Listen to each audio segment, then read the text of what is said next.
अभी तक आपने जाना कि किस तरह चुड़ैल माँ ने रामू का विवाह करवाया और उसके बाद उसके बच्चे की दादी बन गईं। अब आगे। जिंदगी धीरे धीरे आगे बढ़ रही थी। रामू और उसकी पत्नी की उम्र बढ़ती जा रही थी, लेकिन चुड़ैल माँ अभी पहले की तरह ही थी। चुड़ैल होने के कारण उन पर उम्र का कोई भी असर नहीं हुआ था। रामू का बेटा 25 साल का नौजवान बन गया था और अपने पिता की तरह वह भी अपनी दादी को बहुत प्यार करता था। एक बार की बात है, जब वह नौकरी की तलाश में बस से जा रहा था तो अचानक ही उसकी बस का एक्सीडेंट हो गया और दुर्घटना में उसकी मृत्यु हो गई। मृत्यु होने के बाद उसकी आत्मा लौटकर वापस घर आ गई, लेकिन वह सिर्फ चुड़ैल माँ को ही दिखाई दे रहा था। उसको देखते ही चुड़ैल माँ समझ गई कि यह उनके पोते सुरेश की आत्मा है। उन्होंने अपनी शक्तियों से जान लिया कि किस तरह से बस दुर्घटना में उसकी मौत हुई है और उसकी लाश अभी भी वहीं पड़ी है। चुड़ैल माँ जानती थी कि सुरेश उनके बेटे रामू की इकलौती औलाद है। अगर उसे पता चला कि सुरेश की मृत्यु हो गई है तो वह जीते जी मर जाएगा, और वह ऐसा कभी नहीं होने देना चाहती थी। इसलिए वह सुरेश की आत्मा के साथ तुरंत उस जगह पहुंच गई जहां पर यह दुर्घटना हुई थी। उन्होंने सुरेश से कहा, बेटा सुरेश, अब मैं जो करने जा रही हूं वह देखकर तू बड़ा ही हैरान हो जाएगा, किंतु तेरे माता पिता को जिंदगी देने के लिए इसके सिवा कुछ भी नहीं कर सकती। मैं तेरे शरीर में प्रवेश करने जा रही हूं। इंसान होने के कारण मृत्यु के बाद तू अपने शरीर में प्रवेश नहीं कर सकता, क्योंकि मृत्यु के 1 महीने तक तुझे तेरे कर्मों का हिसाब किताब देना होगा। लेकिन मैं चुड़ैल हूं और मेरे पास इसकी शक्ति भी है। मैं तेरे शरीर में रहकर तेरे माता पिता के पास सुरेश की तरह रहूंगी, जिसके कारण तेरा शरीर खराब नहीं होगा। तू 1 महीने में वापस आकर अपने शरीर में प्रविष्ट हो जाना और मैं बाहर आ जाऊंगी। यह कहकर चुड़ैल मां उसके शरीर में प्रविष्ट हो गई। सुरेश के शरीर में प्रवेश कर सुरेश का शरीर उठकर खड़ा हो गया। चुड़ैल मां सबसे पहले अपने कमरे में गईं और उन्होंने अपनी जरूरी चीजें वहां से उठा लीं। ऐसा करने के कारण सुरेश के शरीर से निकलने वाला खून चुड़ैल मां के कमरे में चारों तरफ फैल गया। दुर्घटना के कारण सुरेश के शरीर पर काफी घाव थे तथा सिर से लगातार खून बह रहा था। चुड़ैल मां सुरेश के शरीर के साथ तुरंत ही अस्पताल में चली गईं और एडमिट हो गईं। डॉक्टर ने जल्दी ही उनकी मरहम पट्टी कर दी और अस्पताल से छुट्टी दे दी। दूसरी तरफ सुरेश की आत्मा को देवदूतों के साथ जाना पड़ गया। चुड़ैल मां वहां से सीधे घर पहुंच गईं और दरवाजा खटखटाने लगीं। सुरेश की मां ने दरवाजा खोला और अपने बेटे को मरहम पट्टी करे हुए देखकर हैरान हो गई और रो रो कर चिल्लाने लगी, अजी, सुनते हो? जल्दी उठो, देखो हमारे बेटे को क्या हो गया है। पूरे शरीर पर पट्टियां बंधी हुई हैं। अरे जल्दी आओ ना। पत्नी की ऐसी पुकार सुनकर सुरेश के पिता भी बाहर आ गए और जब उन्होंने देखा कि सुरेश इतना घायल है तो वह बुरी तरह से घबरा गए और चुड़ैल मां को आवाज देने लगे, लेकिन चुड़ैल मां बाहर नहीं आई।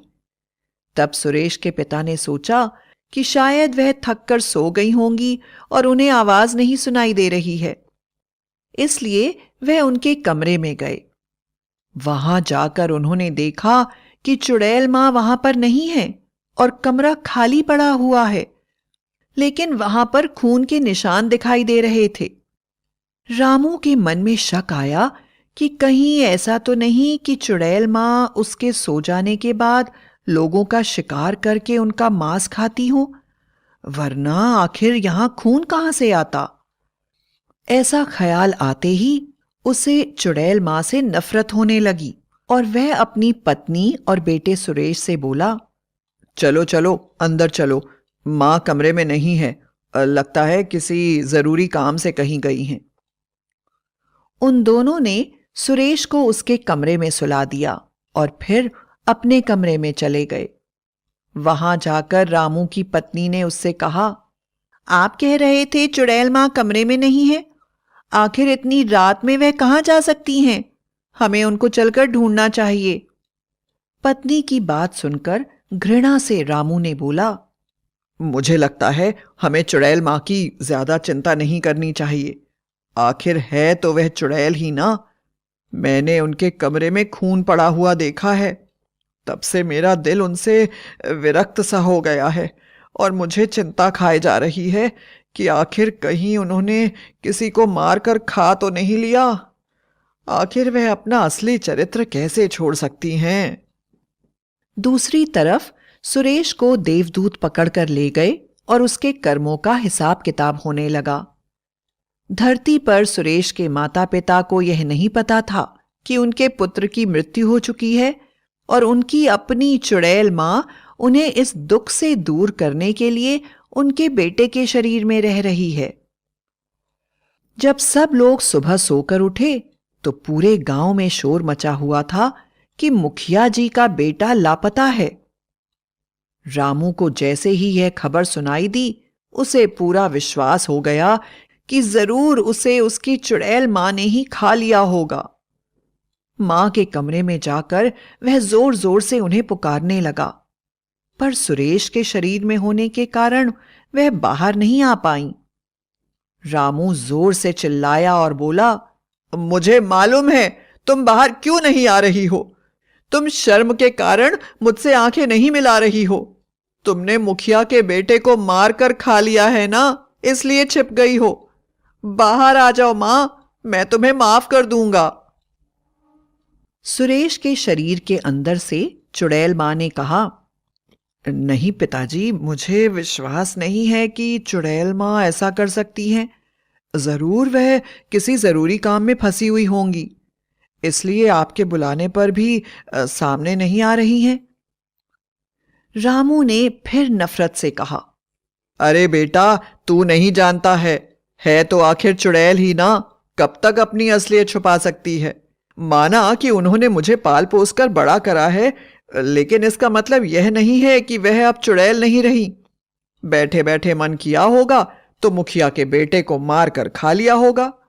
मैं तो कहता हूं कि तुम भी उनसे बहुत सावधान रहना, ऐसे लोगों का कोई भरोसा नहीं है। रामू के मुंह से ऐसी बातें सुनकर चुड़ैल मां बहुत दुखी हुई और उनकी आंखों से आंसू बहने लगे।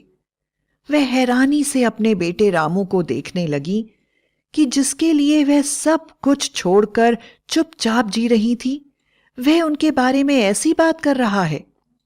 इस घटना को धीरे धीरे 28 दिन बीत गए और सुरेश की आत्मा के वापस आने का समय आने लगा। लेकिन इस दौरान रामू हर समय चुड़ैल मां को कोसता रहता और बार बार यह जताता कि वह चुड़ैल है, इंसान नहीं। सुरेश के शरीर में चुड़ैल मां सब कुछ देख रही थी और उन्हें बहुत दुख हो रहा था।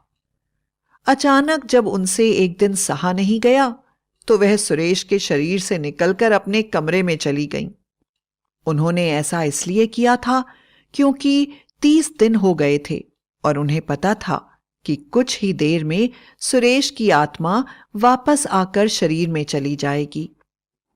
थोड़ी देर में रामू वहां आ गया और अपने बेटे के शरीर को इस तरह से पड़े हुए देखकर वह जोर जोर से चिल्लाने लगा और उसे पूरा भरोसा हो गया कि उसकी चुड़ैल मां ने ही उन्हें कोसने के कारण उससे बदला लेने के लिए उसके बेटे को मार दिया है।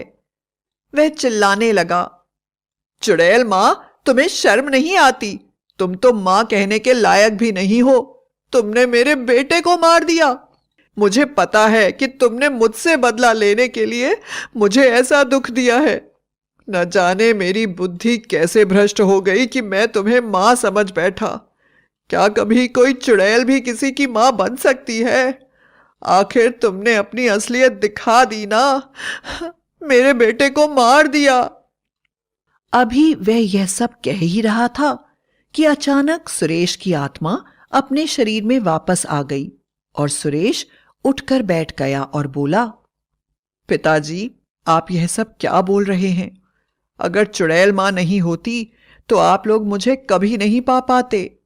मेरी मृत्यु तो 1 महीने पहले ही हो गई थी, लेकिन यह बात सिर्फ चुड़ैल मां ही जानती थी। उन्होंने तुरंत मेरे शरीर में प्रवेश ले लिया और मेरे शरीर को जीवित रखा, और आप लोगों को इसलिए नहीं बताया कि आप लोग बेटे के गम में परेशान ना हो जाएं और दुखी होकर मर ना जाएं। यह बात सुनते ही रामू और उसकी पत्नी शर्म से पानी पानी हो गए और भागते हुए चुड़ैल मां के कमरे में गए। उन्होंने देखा कि वहां पर चुड़ैल मां थी ही नहीं। जब रामू रो रो कर अपनी गलती की माफी मांगने लगा और चुड़ैल मां को पुकारने लगा, तो उसे एक आवाज आई। आवाज चुड़ैल मां की थी। वह बोली, रामू, मैंने सपने में भी नहीं सोचा था कि तुम मेरे बारे में ऐसी बातें करोगे। मुझे बहुत शर्म आ रही है कि मैंने अपना इतना समय तेरी मां बनकर गुजार दिया, लेकिन तुझे इस रिश्ते पर विश्वास करना नहीं सिखा पाई। अब मैं तुझे छोड़कर हमेशा के लिए जा रही हूं और तेरे बुलाने पर भी वापस नहीं आऊंगी। आज के बाद तुम इस बात को भूल जाना कि तुम्हारी कोई चुड़ैल मां भी थी। तेरे सिवा कोई और होता तो दंड का अधिकारी होता, लेकिन क्योंकि मैं तुझे प्यार करती हूं, इसलिए तेरी गलतियों को क्षमा करती हूं। एक चुड़ैल की तरफ से सुरेश और बहू को आशीर्वाद। इसके बाद चुड़ैल मां को कभी किसी ने नहीं देखा। वह अपने लोक वापस चली गई और चुड़ैल लोक में शांति से अपने परिवार के साथ जीवन बिताने लगी। रामू सारा जीवन प्रायश्चित करता रहा कि उसने अपनी चुड़ैल मां पर शक करा, लेकिन इस छोटे से शक ने चुड़ैल मां और रामू को हमेशा के लिए अलग कर दिया और दोनों ही एक दूसरे की याद में अलग अलग जीवन बिताने लगे।